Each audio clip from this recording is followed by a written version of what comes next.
Hey everyone, it's the Noah Barfield here, and welcome to Writer's Corner. Alright, so winter is practically here. I don't care what the calendar says or what the first official day of winter is, it's cold outside. Well, except for Florida. And no, Florida, 60 degrees is not cold. I've lived there, I should know. But in addition to it getting colder outside, also everything is slowly grinding to a halt. And I've tried to take a hint from Mother Nature and hibernate, but apparently I can't eat a whole bunch of food and sleep for longer than, 3 hours. So while I might not be able to hibernate, I can sure make a video about it, which is going to be the topic of today's Writer's Corner video. Hibernation. What? Hibernation? How is that gonna work? Like bear things? How does that relate to writing at all?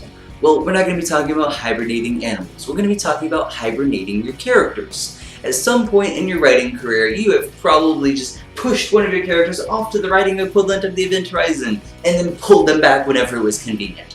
That's hibernating your characters. Of course, there are many different ways to hibernate your characters and just have them go off and then pull them back to serve some sort of major plot function. But today, I'll really only be talking about 2 of them. So the first kind of character hibernation I'm going to be talking about is the Slumbering Evil. You know, the one where it's like, the darkness has lurked in the shadows for millennia, waiting for 4 heroes to rise up and unwittingly unleash it across the land. But unknowing to the darkness, the 4 heroes are the chosen ones of the prophecy, foretold to defeat the very evil they have unleashed as a blight across the land. You know, basically the storyline of every single Japanese RPG ever. And the second kind of hibernation I'm going to be talking about is the disappearing hero, or at least a major character. Whenever this character, which is not evil, is going to disappear, that impact and presence needs to be felt. Something that fulfills a greater purpose than to just reduce the cast and then bulk it back up whenever you need it. Of course, I'm not just going to tell you about these different kinds of hibernating characters. No, I'm going to give you some tips on how you can write these and maybe some suggestions or ideas you should be thinking of. So, let's start with the evil first, shall we? So the first thing you're probably going to want to do with your lurking evil is to create some folklore or legends surrounding it. Now, I know you're thinking this is really stereotypical and sometimes overplayed, but it works. The reason being, no one is going to take this evil seriously if we don't have some ominous myth surrounding it. If there's nobody who knows about this, then how are we going to take it seriously? Don't worry, Zargath the Destroyer will be upon us soon. Who's Zargath the Destroyer? So the second thing you want to do after you've created mythology and folklore surrounding this ominous evil is you want to have some symptoms of its return. Ah, the Dark Ones have returned! We've basically heard that line before. It shows that the evil is going to come back. The Pale Rider hasn't been seen in this parts for 2 centuries. This can only mean the Dark Lord's return. The Queen of Evil has come upon us. The insects are back. There has to be some symptoms of this evil returning. There's a lot of different evils you can think of, and that's one of the fun things about having this lurking, hibernating evil. It can be whatever you want. You can make almost anything scary and ominous, but you need to show some truly terrifying symptoms of its return. That way people not only know what this thing is, but what just its minions are capable of. Much less this all-powerful darkness being that's going to come back to destroy everything. Now finally, before I move on to not evil stuff, I know I've been talking about what if this evil is already hibernating. Well, you might be thinking, what if I want to put my evil into hibernation? How do I go about doing that? So there are a few things that you want to do whenever you're putting your evil into hibernation. Either this is going to be the culmination of your story or series, in which case that's basically going to be up to you. Or you put it in the prologue, where the heroes of old have already beaten this darkness into submission and either trapped it, expelled it, whatever. That's the one I'm going to focus on.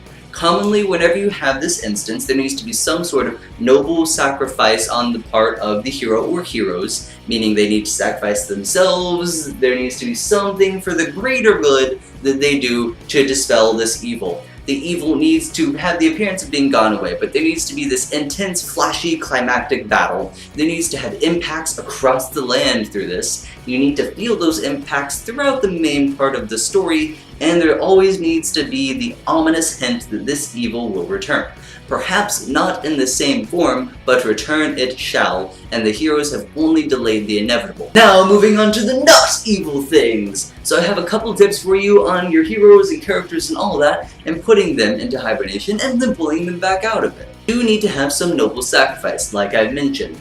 This commonly means that they have sacrificed themselves for the greater good, they have maybe trapped themselves with the evil. Whenever you're putting a character into hibernation, that means that they have gone out to do something really important, and then they're eventually going to come back. Maybe that's only known to you, maybe it's known to everyone in the story. That's up to you as the writer. So whenever you put them into hibernation, you need to think about what they're going to be doing, what noble thing, what reason why they're going to be out there. There's a lot of different things that can be done, and it doesn't necessarily have to be a main character or hero that goes out to do this. Your other options are a little bit less goody two-shoes. For instance, maybe they just completed the quest. Maybe they were called upon and now just don't really have any interest in being in the scene anymore. Maybe it all became too much. Maybe they had to sacrifice a friend or a family member, a loved one, to overcome the vast evil, and now they don't want to be part of this anymore. Maybe it's all become too much and they just want to retreat into themselves. Maybe they just were a hermit. But you gotta keep in mind that they have to have an impact whenever they leave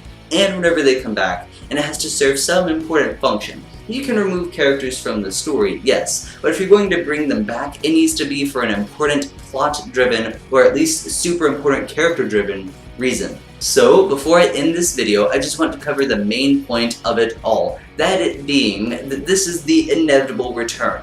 Hibernation is not eternal. These things are eventually going to come back. So whenever you're writing all of this, keep in mind that hibernation is pretty consistent, and that it's also only temporary, and that these things are going to come back in one form or another. Now that all of that's over, we can get to the part where I brag about my book. My novel, Legendland, this fantastic piece of literature right here, is available on a plethora of places. You can order it off of Amazon, Barnes & Noble, iTunes, Smashwords, my publisher's website, or my website, www.arc-storm.com. If you order it off of there, I will personally sign each and every physical copy that you order. Also, we have digital copies available for purchase and download on the website now as well.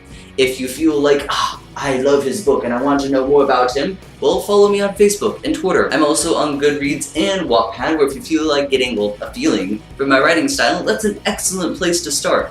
Or you can just leave a comment below. If you want to keep up with me, which I mean, of course you do, then you can just click subscribe. I really love whenever people do that, and it means the world to me.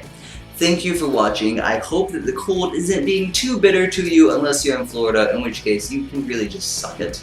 But I hope that winter isn't being too harsh on you, that these tips were helpful, and that you continue to enjoy.